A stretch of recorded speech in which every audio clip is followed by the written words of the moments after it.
Bueno, buenos días a todos. La verdad que estoy muy contento de estar en este seminario. En este seminario las discusiones están siendo muy valiosas. Y yo quisiera empezar por tomar un poco el guante de lo que planteaba ayer José Antonio y de lo que han venido planteando también quienes hablaron antes que mí hoy. Y es decir, ¿cómo le llamamos a este seminario? ¿Qué títulos podemos tener alternativos? Neoestructuralismo y sus amigos, neoestructuralismo y otras corrientes ortodoxas. Y yo voy a tirar una especie de granada, ¿no? Provocativa, no es una propuesta concreta. Mi pregunta es un poco si el concepto de estructuralismo sigue siendo un elemento claramente aglutinador. Si no nos da una imagen un poco rígida del asunto el concepto de estructuralismo. Entiendo muy bien todas las reivindicaciones que hacemos de la importancia de los análisis históricos de América Latina y el tema de digamos, del método histórico estructural, don Zunkel, que todos valoramos tanto. Ahora, creo que Gabriel venía, y también lo hizo Katz, diciendo, bueno, ¿de dónde vienen muchos de las fuentes de inspiración teórica? Y me parece que este asunto de tomar la relevancia de los actores, de la heterogeneidad, de las trayectorias, me parece que tal vez el concepto de estructuralismo nos deja un poco rígidos. Y a su vez yo creo que hay otras cosas que tenemos que plantearnos y que tienen que ver mucho con la propia economía política, ¿no? Porque decimos, bueno, estas son las trayectorias ideales, estos son los caminos que queremos recorrer, pero el asunto es que hace mucho tiempo que nosotros parece que sabemos cuáles son los caminos que recorrer, que tenemos ideas, pero el asunto es que no se cristalizan políticamente. Entonces, ¿por qué no sucede eso? ¿Cuáles son las dificultades, los equilibrios políticos? ¿Cómo se construyen las instituciones? Y creo que aquí hay otro campo, otras fuentes de donde abrevar, que es todo la historia, y Gabriel lo estaba mencionando, la historia del pensamiento institucional, de cómo se construyen macroinstituciones, de cómo evolucionan distintos sistemas de empresas, Estado, mercados, y me parece que ese es otro punto muy importante. Entonces, yo diría, la pregunta ¿es el neoestructuralismo el nuevo mainstream o el mainstream, eventualmente no mainstream, sale de una fuerte interacción entre los aportes de la corriente estructuralista y muchos otros aportes que están dispersos? Y creo que el neoestructuralismo justamente es la muestra de cómo el viejo estructuralismo ha interactuado con muchos otros aportes, y dentro de los que tengo en mente, obviamente, el de la teoría de la regulación es un ejemplo para mí muy ilustrativo y ha sido siempre una fuente importante de inspiración. Entonces, lo que yo voy a plantear ahora, saliéndome de esta provocación, pero me parece que era importante porque el propio título del seminario me parece que estaba llamando a esta discusión. El propio seminario me parece que intentaba decir, bueno, cómo la CEPAL, el neoestructuralismo, se junta con distintas corrientes del pensamiento que se están desarrollando hoy en día. Pero mi contribución hoy va a ser mucho más modesta, pero tiene un poquito esto en la cabeza del tema de la economía política, ¿no? La economía política del cambio estructural en contextos específicos de sociedades que son muy heterogéneas estructuralmente y muy basadas en los recursos naturales. Entonces, mi primer ejercicio, yo me voy a saltear varios slides porque hay poco tiempo y quiero llegar al final. El ejercicio es muy básico, es decir, bueno, supongamos un mundo y miremos la desigualdad en términos de productividad del trabajo, y por razones de información ese mundo aquí tiene 32 países, 7 grupos de países, uno de ellos es América Latina. Yo no me voy a focalizar en la cosa global, lo que me quiero focalizar es que la desigualdad global parece ser principalmente una desigualdad de productividad entre países antes que dentro de los países. Eso lo sabemos todos, ¿no? Hay un mundo muy diverso donde los principales, si tomamos ese paquete global, los principales elementos que explican la desigualdad global es la desigualdad entre países y no entre sectores. Pero, sin embargo, si nosotros vemos el caso particular de América Latina, es decir, si vemos la desigualdad, la heterogeneidad estructural por grupos de países, llama la atención que América Latina es, de acuerdo a lo que todos más o menos sabemos, es la región del mundo más desigual. Pero por bastante lejos es la región del mundo que tiene un Gini de productividad laboral más alto. Y la pregunta que nos podemos hacer es, bueno, esa mayor desigualdad, esa mayor heterogeneidad que tenemos en América Latina, ¿es fruto de la desigualdad entre los distintos países de América Latina? No, la desigualdad entre los países de América Latina es relativamente baja. Lo que vemos es que todos los países latinoamericanos tienen en general una muy alta heterogeneidad estructural en términos comparativos.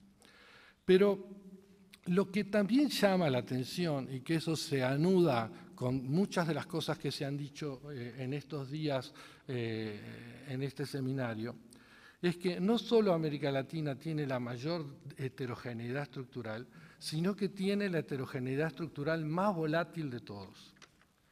Es decir, que las fluctuaciones en la heterogeneidad estructural de América Latina, en la desigualdad estructural, son muy marcadas. Y yo creo que eso tiene mucho que ver con las cosas que estamos discutiendo.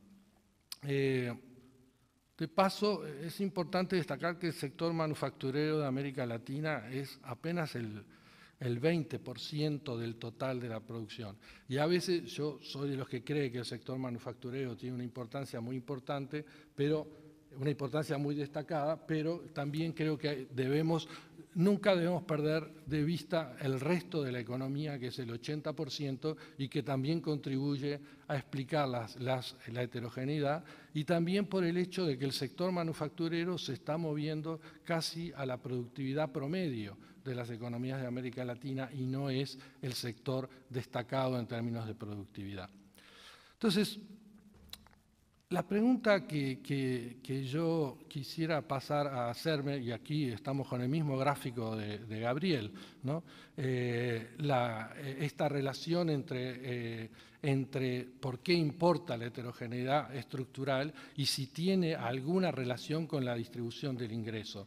Creo que hay muchísimos pasos entre la heterogeneidad estructural y la distribución del ingreso. Hay muchísimos pasos intermedios que hay que estudiar, pero que parece haber una correlación fuerte, me parece que está fuera de duda. Pero lo que yo me quisiera focalizar ahora y dar apenas unos elementos de lo que yo creo que son cosas que deberíamos estudiar mejor, es, bueno, ¿cómo impacta esta relación entre heterogeneidad estructural y volatilidad para entender las líneas de economía política en América Latina? Entonces, lo primero, yo me valgo de esto, no le creo demasiado a estas mediciones de capital, pero es claro que si miramos a América Latina y distribuimos el capital de una sociedad como reflejo de cierta correlación de fuerzas en una sociedad, vemos que la historia del desarrollo es que lo que acá se le llama capital intangible tiende a crecer mucho más, que el capital producido crece en un plano intermedio y que a lo largo de la historia el capital natural crece mucho menos. Nosotros todavía estamos en sociedades donde el capital natural tiene un peso enorme y condiciona enormemente las decisiones. Pero a lo que yo me quiero referir es que nosotros hacemos muchas mediciones de productividad y comparamos las líneas de productividad y hacemos todos esos cálculos como corresponde a precios constantes. El problema es que la vida transcurre a precios corrientes. Las relaciones de fuerza en una sociedad se dan en precios corrientes. Y las oportunidades políticas, los equilibrios políticos en distintos momentos se dan a precios corrientes. Entonces, cuando nosotros tenemos esta variabilidad en las rentas de los recursos naturales, por ejemplo, con este ciclo marcadísimo, sobre lo que no voy a ahondar porque ya, por suerte, Daniel Titelman y muchos otros, esto se condice también con los gráficos de productividad que se mostraron ayer, con lo que nos muestra Clems, ¿no? Una bajo aumento de la productividad, pero a su vez una gran variabilidad. Y si queremos tomar, no me gusta hablar mucho de Uruguay, pero es un ejemplo que pongo porque el anterior son rentas de recursos naturales no reproducibles, pero este Uruguay me gusta como caso de ejemplo de las rentas de los recursos naturales reproducibles, y esta es una serie de largo plazo del precio de la tierra. Y uno puede decir, bueno, la tierra se valoriza también, y sobre todo en este último boom, porque hay aumento de productividad, el recurso mejora, pero si aún tomamos la línea azul, que es corregir el aumento de la tierra por los cambios en la productividad, lo que vemos es un aumento enorme, de todas formas, del precio, que no tiene mucha correlación con el aumento de la productividad. Entonces yo quería hacer... Bueno, aquí yo voy a pasar por esto por arriba, pero que indica un poco el tema de cómo pueden ser distribuidos y lo mal que se distribuyen el ingreso en América Latina, pero dejémoslo por ahí. A lo que quiero ir es a un poco esto. Si nosotros miramos el ciclo, el periodo 1991-2011, y esto lamentablemente tengo información solo para 5 países latinoamericanos, uno podría decir, bueno, la productividad aumenta a precios corrientes, no es la forma de medirlo, por supuesto, en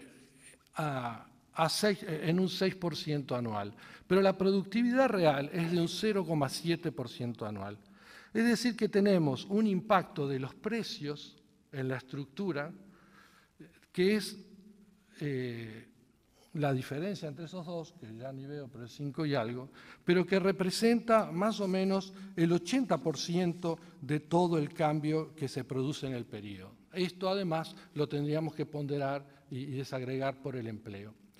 ¿A qué voy yo con esto? A que nosotros tenemos un patrón de crecimiento económico y un patrón de cambio estructural, porque hay cambio estructural, porque no podemos decir que, más allá de que el cambio estructural sea progresivo o no progresivo, cambio estructural existe, pero que de alguna forma el cambio estructural que se está produciendo está principalmente liderado por los movimientos de los precios y no tanto liderado por los movimientos de la productividad. Uno podría suponer que de alguna forma los sectores que tienden a crecer más rápidamente son aquellos que muestran eventualmente un aumento de la productividad y no necesariamente van atrás del aumento de los precios. Lo que nosotros parecemos mostrar aquí es un patrón de cambio estructural y desarrollo que está muy dependiente y muy tirado de los pelos de los cambios de los precios. Y lo que me interesa reflexionar en torno a esto es simplemente abrir el punto de debate sobre cómo estos cambios afectan en las estructuras de poder, en las estructuras políticas, qué oportunidades dan. Bueno, tenemos un montón de temas abiertos desde fiscalidad, políticas industriales, pero cómo se produce esto en este contexto tan cambiante, tan volátil y donde la dinámica de los precios tiene un rol tan fuerte. Entonces, en síntesis, destacar los puntos, la fuerte heterogeneidad estructural de América Latina. Hay un tema que yo no me referí, que está aquí, que quisiera destacarlo, que es cómo ha cambiado. Fíjense, en los cambios entre el 2006 y el 2011, también es una cosa que quisiera destacar, el diferente patrón distributivo de heterogeneidad estructural que se produce en países de base más bien agropecuaria y en países de base más bien de producción mineral. Ha caído mucho la desigualdad de productividad en Uruguay y Brasil, por ejemplo, y ha aumentado bastante en Colombia, Ecuador y Chile. Tal vez esta sea también una forma de agrupar, de hacer tipologías y de entender las distintas dinámicas de la economía política en regiones. Ya terminé con esto, Zunkel. Gracias.